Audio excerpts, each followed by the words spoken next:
کہ رسول اللہ صلی اللہ علیہ وسلم کی فرما برداری میں لوگ کس حد تک یعنی آگے بڑھ کر حضور کا کہنا مانتے تھے۔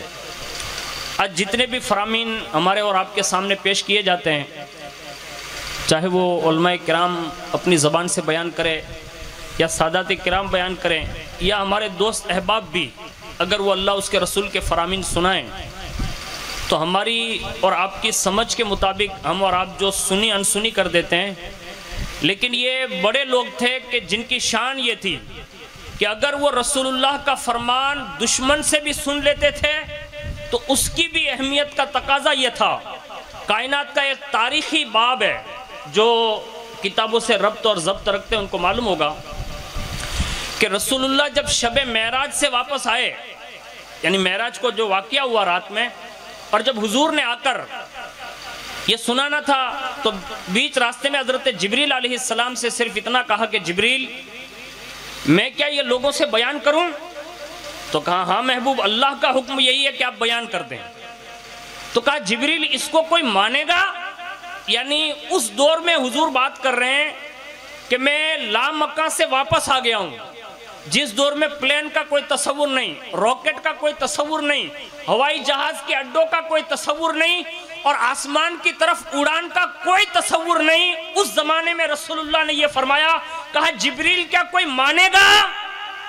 تو جبریل علیہ السلام کی عظمتوں پر سلام، انہوں نے بیچ راستے میں ایک جملہ کہا اور حضور کے دل کو تسکین دیتے ہوئے کہا کہ محبوب کوئی مانے یا نہ مانے، آپ کا ابو بکر ضرور مانے گا۔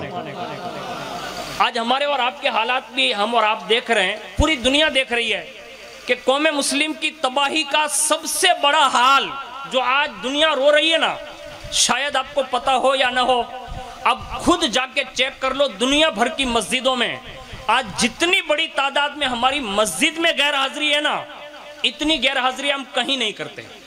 یہ ہماری کمزوری کا ایک سبب ہے۔ لیکن جو حضور کی بات جبریل علیہ السلام جیسی شخصیت نے اور علامہ فیض عمر قادری صاحب نے یہ بات کہی ہے کہ سیدنا صدیق اکبر کی افضلیت کتنی شان کی مالک ہوگی اور ان کی فضیلت کتنی بلند رتبہ ہوگی۔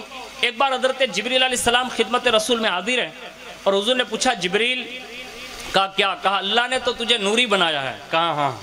کہا جبریل اگر تو انسان ہوتا تو تو کیسا بننا چاہتا؟ کس سے؟ کہا سید الملائکہ سے، جو یہ سید الملائکہ ہے، روح الامین ہے اور فرشتوں کے سرداروں کا نام ہے، ان سے یہ کہا جبریل اگر تجھے اللہ انسان بناتا تو تو کس صورت میں رہنا چاہتا؟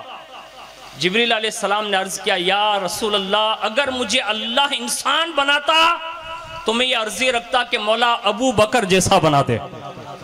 یعنی یہ فضیلتیں ہیں، لیکن ان کی فرما برداری میں سنانے جا رہا ہوں۔ کہا جبریل نے کہا حضور ابو بکر مان لیں گے۔ اب حضور تشریف لے آئے، جبریل علیہ السلام چھوڑ کے تو نکل گئے۔ جب صبح ہوئی نا تو حضرت ام ایمن جو ساتھ میں تھیں ان سے کہا کہ ایسا ایسا واقعہ میرے ساتھ پیش آیا۔ اب انہوں نے یہ جملہ کہا ام ہانی نے کہا حضور اگر یہ بات آپ لوگوں کو بیان کر دیں گے نا تو لوگ مذاق اڑائیں گے۔ کہا اللہ کا حکم ہے، جبریل نے یہ کہا ہے کہ یہ بات مجھے سب کے سامنے کہنی ہے۔ اب یہ بات حضور نے کہہ دی، یعنی حرم میں آئے، تشریف لائے، لوگوں کے سامنے یہ بات کر دی۔ اب محبوب کا کام تھا، اللہ کا حکم تھا، محبوب نے کر دکھایا، یعنی کہہ دیا کہ اللہ نے مجھے یہ سیر کرائی۔ لوگوں نے سوال بھی کیے، تنقیدیں بھی کی، تانے بھی دیے، سب کچھ کیا، اور اس کے بعد لوگ بکھر گئے۔ لیکن اس مجمع میں سیدنا صدیق اکبر موجود نہیں تھے، وہ کسی جگہ تشریف لے گئے تھے اور وہیں سے واپسی ہو رہی تھی، اور لوگ اس واقعے کو سننے کے بعد کشمکش میں تھے کہ یہ محمد عربی نے یہ کیسی بات کر دی، اور ایک تشویشناک ماحول پیدا ہوا۔ لیکن لوگوں کو یہ خدشہ گزرا ہو نہ ہو آج ابو بکر کے معاملات میں ہم دخل اندازی کریں گے کہ ہر بات پہ وہ تصدیق کرتا ہے، آج ابو بکر کو ہم پھسلا لیں گے کہ اتنا بڑا واقعہ جو اس کا دوست بیان کر رہا ہے کیا ابو بکر اسے بھی مان لے گا؟ اور اس میں سب سے پہلے کون نکلا؟ ابو جہل نکلا، اور اس نے حضرت صدیق اکبر کو تلاش کیا، اور تلاش کرتے کرتے کرتے فوری طور پر ملاقات کی، اور جیسی آپ کا مقابلہ ہوا نا، کہا ایک معاملہ پیش آ گیا مکہ شریف میں۔ کہا کیا؟ کہا کہ تمہارا جو دوست ہے نا، جو میرا بھتیجا ہے۔ کہا ہاں۔ کہا جو ایسی باتیں کرتا، کہا کیسی؟ کہا اس نے کہا کہ رات کے مختصر سے حصے میں حرم سے بیت المقدس سے ساتواں آسمان سے سدرہ سے عرش، اور عرش کرسی اور لوح سے لیتے ہوئے میں لامکان تک گیا، جنت دوزخ سب کچھ دیکھا اور ایک لمحے میں واپس آ گیا۔ کیا ابو بکر تم اپنے دوست کی یہ بات بھی ماننے کے لیے تیار ہو؟ کہہ کون رہا تھا؟ ابو جہل۔ ابھی حضور نے نہیں کہا، آپ میری بات سمجھ رہے ہیں نا، سن رہے ہیں نا؟ ابو جہل نے یہ کہا ابو بکر آپ یہ ماننے کے لیے تیار ہیں؟ کہہ رہا ہے ابو جہل۔ لیکن واہ ابو بکر تمہاری محبت اور اطاعت کو سلام، تم نے کہا بول تو صحیح، انہوں نے کہا کیا ہے؟ کہا یہ جو میں نے سنا ہے نا یہ باتیں وہ کرتے ہیں۔ تو ابو بکر نے یہ نہیں کہا کہ اوہ یہ باتیں کرتے ہیں، بس یہ نہیں کہا، کہا بس اتنی بات ہے؟ کہا یہ جنت اور دوزخ دیکھ کے آئے، عرش و لامکاں ہو کے آئے، ایسی باتیں کرتے ہیں؟ یہاں سے حرم تک جانا، حرم سے لے کر بیت المقدس تک جانا مشکل ہے کسی سواری پر، کیا تم یہ ہوا میں اڑنا، آسمانوں کے دروازے چیر کر جانا یہ بھی مانتے ہو؟ ابو بکر مسکرا کر کہتے ہیں ابو جہل۔ کہا کیا؟ کہا تو نے تو آج سنی ہے، ابو بکر روز سنتا رہتا ہے، اور سن میرا مزاج تو یہ ہے۔ کہا کیا؟